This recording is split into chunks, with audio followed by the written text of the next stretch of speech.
ሰላም ለእናንተ ይሁን። ዛሬ ፀጉርን በፍጥነት እንዲያገግም የሚረዳ የካሮት ክሬም በሁለት አይነት አሰራር አሳያችኋለሁ። ፀጉራችንን እንደ ክሬም ተቀብተነው መታጠብ የምንችለው ወይም ደግሞ እንደ ማስክ ረዘም ላለ ጊዜ የምንጠቀመው በብዙ ቪታሚኖች በቤታ ካሮቲን የበለጸገውን የካሮት ክሬም ነው ይዤላችሁ የመጣሁት። ሰላም እንዴት ናችሁ? ዚዚ ቢዩቲ ነኝ። እንኳን ወደዚህ ቻናል በሰላም መጣችሁ ቤተሰቦች። ለቤቱ አዲስ የሆናችሁና ይህንን ቪዲዮ ለመጀመሪያ ጊዜ የምታዩ ቤተሰብ እንድትሆኑ የደውል ምልክቷን በመጫን ሰብስክራይብ ያድርጉ። ቪዲዮውን ደግሞ ላይክ በማድረግ ለምትወዷቸው ሼር እንዳታደርጉ እጠይቃችኋለሁ። ሀሳብ አስተያየታችሁን ደግሞ ኮሜንት ላይ አስቀምጡልን። እንዴት ናችሁ? እንዴት ከረማችሁ? ላለሁ በተጨማሪ እንግዲህ ዛሬ ለፀጉራችንን በፍጥነት እንዲያገግም የሚረዳው በተለይ የተጎዳ ፀጉር ከሆነ የተበጣጠሰ ወይም አቅም ያጣው በተለያየ ነገሮች በዊግ በመሰራት ይሆናል፣ እሳት በማብዛት ኬሚካል የነካው ፀጉር ከሆነ ይሄ እንደ ትሪትመንት የምንጠቀመው ፀጉራችን ላይ በማድረግ ብቻ የተወሰነ 30 ደቂቃ አድርገን የምንታጠበው ወይም ደግሞ ረዘም ላለ ሰዓት እንደ ማስክ ልናቆየው የምንችለው አድርገን ነው ዛሬ የምናዘጋጀው። እንግዲህ ይሄ በደንብ የሚጠቅም ነገር ነው። ዛሬ በደንብ ብዙ ሚኔራሎች፣ ቪታሚኖች ያሉት ነው። ለፀጉር እጅግ በጣም እንዲፋፋ እንዲያገግም ይረዳዋል። በጣም ፀጉርን ፒኤች ባላንሱ የተስተካከለ እንዲሆን ይረዳናል። ካሮት በውስጡ ከፍተኛ የሆነ ነገር አለው። ለፀጉር የሚረዳ ብዙ ቪታሚኖችና ሚኔራሎች አሉት። በተጨማሪ ደግሞ ዛሬ ከምናዘጋጀው የፀጉር ማስክ ጋራ በምታዩት መልኩ ካሮቱን መካከለኛ የሆኑ ለፀጉር ለመካከለኛ ፀጉር እንዴት ነው ብዙ ላልሆነ ፀጉር የሚሆን ነው ያዘጋጀሁት። እናንተ በምትፈልጉት መጠን ፈቅፍቃችሁ አጥባችሁ ታዘጋጃላችሁ። ከሱ ጋራ አብሬ እንደምታዩት ያደረኩት ምናልባት በቡና ሲኒ 1-2 ሲኒ የሚሆን ሩዝ ጨምሬበታለሁኝ። ሌላው ይሄንን ማስክ ለማዘጋጀት የተጠቀምኩት ደግሞ እንደ ዲፕ ኮንዲሽነር እንዲሆንልን እንደ ክሬም እንዲሆንልን በጣም ፀጉርንና ለሰውነት ቆዳም ለምግብነትም እጅግ በጣም ተወዳጁን ተልባ እጠቀማለሁ ማለት ነው። ዛሬ ተልባዬን ለብቻው ጥጄዋለሁ። ሩዙንና ፈቅፍቀን ያዘጋጀነውን ካሮት በእሳት ላይ ጥደዋለሁ። ለሰስ ባለ እሳት ነው የምትጥዱት። ውሃውን መጠጥ እስከሚያደርግላችሁ ትቀቅሉታላችሁ። ሁለቱን ባንድ ላይ እኩል ነው የሚበስለው፣ ችግር የለውም። ሁለቱን ባንድ ላይ መቀቀል ትችላላችሁ። ሩዙንና ካሮቱን በደንብ አድርጋችሁ ካበሰላችሁት በኋላ ያው ወደሚቀጥለው ስቴፕ እንሄዳለን ማለት ነው። ይህም እንግዲህ ማለት ነው ቤተሰቦች ለፀጉራችን በጣም እንደ ምግብነት ነው የሚያገለግለው። ፀጉራችን በጣም እየተጎዳ ከሆነ ኢቭን ያልተጎዳ ፀጉር ራሱ ቢሆን ወዘናውን ያለውን ነገር ጠብቆ እንዲቆይ ያደርጋል። እዚህ ጋር ተልባችን ከበሰለና ጄሉን የተልባውን ጄል ካገኘን በኋላ ጥልል አድርገን እናወጣዋለን። ይሄን በነገራችን ላይ አትጥሉትም፣ ለፊታችሁ ትጠቀሙታላችሁ። ፕሊዝ ተልባ ለፊታችሁ ተጠቅማችሁ ማታውቁ ሰዎች እንደዚህ ማስክ ሰርታችሁ የሚተርፈውን እንዳትጥሉት። ፊታችሁን በደንብ አድርጋችሁ ተቀቡትና ከዛም በኋላ በደንብ ላው ላይ ቀስ እያላችሁ አሽታችሁ ታጠቡት። ፊታችሁን በጣም ነው ቆንጆ የሚያደርገው፣ ስሙዝ ያደርገዋል። ሪንክል ካለ በፊታችሁ ላይ መስመር ካለ የተጨማደደ ነገር ውጥር እንዲል ይረዳዋልና በጣም የሚጠቅም ነገር ነው። እንዳትጥሉት ለማለት ነው። የተልባውን እንትን ዛሬ የምንጠቀመው ጄሉን ብቻ ስለሆነ ማለት ነው።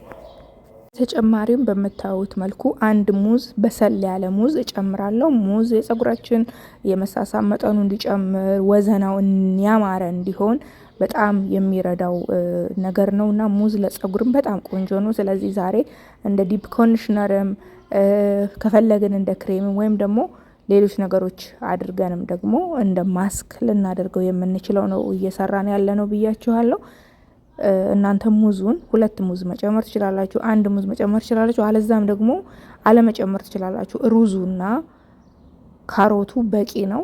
እኔ ሩዙን ሙዙንና ተልባውን በተጨማሪነት የጨመርኩት እንደ ኮንዲሽነርም እንዲሆን በቃ በደንብ ዲፕ ኮንዲሽነር ለማድረግም ከላው ላይ በኋላ ላይ ያሳያችኋለሁ። ከላው ላይ የተወሰነውን መጠን አስቀምጬ እንደ ዲፕ ኮንዲሽነር ለ30 ደቂቃ እየተቀባው ከሻምፖ በኋላ ሁልጊዜ ከሻምፖ በኋላ ለመጠቀም በመታጠብ ጊዜ ነው።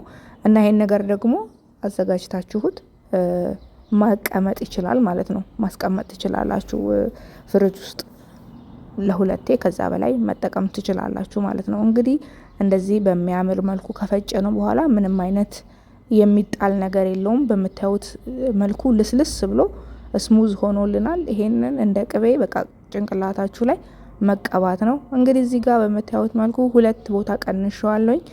ግማሹን ያጠለልኩት ተልባ ላይ ነው የጨመርኩት። ተልባው ላይ የምናረገው ልክ እንደ ዲፕ ኮንዲሽነር ከሻምፖ በኋላ የምንቀባው ነው የምናዘጋጀው። ይሄኛውን ከሻምፖ በኋላ ተቀብተን ለ30 ደቂቃ ምናምን ከዛም በኋላ በውሃ መለቃለቅ ነው። እንደዛ ስለሆነ ይሄንን ለብቻ ነው ያደረኩት። አንደኛ ተልባውንም በደንብ በዛ ብሎ ለማግኘት ስለፈለኩኝ እንደዚህ ያደረኩት። እኔ በጣም ጠቅሞኛል፣ ረድቶኛል። በተለይ ጸጉራችሁ አቅም ካጣ ሚዶ ላይ ሙሽጥ ላይ ስታበጥሩት ውልቅ ብሎ የሚወጣባችሁ ካላችሁ ፕሊስ ይሄንን የካሮት ትሪትመንት ተጠቀሙት። በነገራችን ላይ ልጆች ሆነን የምታውቁት ከሆነ አገር ቤት የካሮት ክሬም እየተባለ የሚሸጥ ነበረ። በጣም በውድ በዛን ወቅት በጣም ውድ ነበረና እሱን የካሮት ክሬም ጸጉራችን ሲጎዳ ቤተሰቦቻችን ሲያደርጉልን ወዲያው ጸጉራችን ይመለሳል። የካሮቱን ክሬሙን አይነት እዚህ ጋር ወይ በፎቶ አስገባላችኋለሁና እኔ ልጆኝ ነው የማውቀው እሱን ማዘር ስትጠቀምልን ማለት ነውና ጸጉራችንን ቶሎ ነው የሚጠግነው፣ ቶሎ ነው የሚመልሰው። ከፊት የተበጣጠሰ ጸጉርም ካለ በጣም በተለይ በቃ የተጎዳ ጸጉርን ቶሎ እንዲያገግም ይረዳል። አዳዲስ ጸጉሮች እንዲበቅሉ ያደርጋል። አዳዲስ ጸጉር እንዲበቅል ይረዳናል። ስለዚህ ይሄንን የካሮት ክሬም ሁላችሁም እንድትጠቀሙ ነው ቤተሰቦቹ የምጋብዛችሁ። አሰራሩ ቀላል ነው። በቤታችን እንደ ልባችን ነው የምናገኘው። በተለይ ለህፃናት የምትፈልጉት ሰዎች አንድ ጊዜ አዘጋጅታችሁ ይሄንን ነገር በማዘጋጀት መቀባት ትችላላችሁ። ለራሳችሁ ለልጃችሁ መቀባት ትችላላችሁ እና ለልጆች በጣም ነው ጸጉራቸውን የሚያፍታታላችሁ። እና ደግሞ አንድ ነገር ዛሬ አንድ ቀን ብቻ ሞክራችሁት አይደለም ማቆም ያለባችሁ፣ ደጋግማችሁ መጠቀም ይኖርባችኋል። ቢያንስ 4 ጊዜ ለወር ያክል በሳምንት አንዴ እንኳን መጠቀም ይኖርባችኋል። ይሄኛውን እንደምታዩት ከሻምፖ በፊት ወይም እንደ ማስክ የማደርገውን ቅባት በምታዩት መልኩ ጨምርበታለሁ። የዚህን የቅባት አሰራር አሳየቻችኋለሁ። ህንዶች በሄርባል ይሄ በተለያዩ ስፓይሶች ጨምረው ዘይት እንዴት እንደሚያዘጋጁ። ይሄ ዘይት በጣም ጸጉሬን ረድቶታል ቤተሰቦች። ያው ማስክም ማዘጋጀት ስላለብን እንጂ ከዚህ በፊት የሰራሁላችሁ ዘይት በጣም ቆንጆ ነው። ከሱ ዘይት ላይ አጥልየው ማለት ነው አስቀምጨው ዘፍዝፌው ነበረ። ከዛ ላይ ቀንሼ ነው ይሄንን ማስክ የምቀባው። እንግዲህ ይሄንን ተቀብታችሁ ሻምፖ ግዴታ ያስፈልገዋል። ከሻምፖ በፊት ለ2 ሰዓት ለ3 ሰዓትም ስራ እየሰራችሁ መቀባት ትችላላችሁ። ይሄንን ግማሹን ማለት ነው። እንደዚህ ቅባቱን በደንብ አድርጌ ከማስኩ ጋራ እንትንለውና ያንን በዛ መልኩ አዘጋጅቻለሁ። ይሄኛው ደግሞ ተልባ ያለው እንደ ዲፕ ኮንዲሽነር ከሻምፖ በኋላ ተቀብታችሁት ሻምፖ ምናምን የሰጣችሁት ለት ማለት በተመሳሳይ ቀን አይደለም ይሄን ነገር የምትጠቀሙት። ለምሳሌ አንዱን አንድ ቀን ማድረግ ትችላላችሁ። አሁን ለምሳሌ ሻምፖ የምትጠቀሙትን ዛሬ ከተጠቀማችሁ ከ3 ቀን በኋላ ይሄኛውን እንደ ዲፕ ኮንዲሽነር ጸጉራችሁን በሻምፖ ከታጠባችሁ በኋላ ዘይት ካለው ችግር የለውም ጸጉራችሁ። ይሄንን እንደ ዲፕ ኮንዲሽነር ያዘጋጀነውን ተልባ በውስጡ ያለውን ከሻምፖ በኋላ ለ30 ደቂቃ ታደርጉትና ትታጠቡታላችሁ በውሃ ብቻ። አሁን እኔ ያሳያችኋለሁኝ። ዛሬ እኔ የተቀባሁት ዘይት ያለውን ብቻ ነው። ከ3 ቀን በኋላ ደግሞ ምንድነው ማደርገው? ይሄንን በተልባ ያዘጋጀሁትን መጀመሪያ ጸጉሬን በሻምፖ ከታጠብኩኝ በኋላ አንድ ጊዜ ጸጉሬን መትቼ በሻምፖ ከታጠብኩ በኋላ ይሄንን በተልባ ያዘጋጀሁትን እቀባውና ለ30 ደቂቃ ቆይቼ በውሃ ብቻ ነው የምለቃለቀው። የዛን ጊዜ የጸጉራችሁን ወዝ የጸጉራችሁን በቃ ሁሉን ነገር ነው የምታገኙትና ጸጉራችሁ በደንብ ትሪትመንቱን በደንብ ያገኘዋል። ምክንያቱም ሻምፖ የለውም።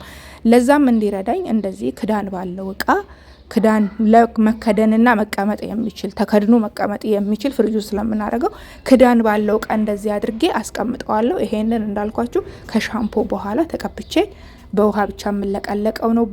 ጸጉሬን እግዚአብሔርን በጣም ነው ልስልስ ያደረገው። ቤተሰቦች ለልጆቻችሁ ተጠቀሙበት፣ ለራሳችሁ ተጠቀሙት። እጅግ በጣም አመሰግናለሁ። ሼር ላይክ ማድረጋችሁ እንዳትረሱ። ቻው፣ ለዛሬ ባይ።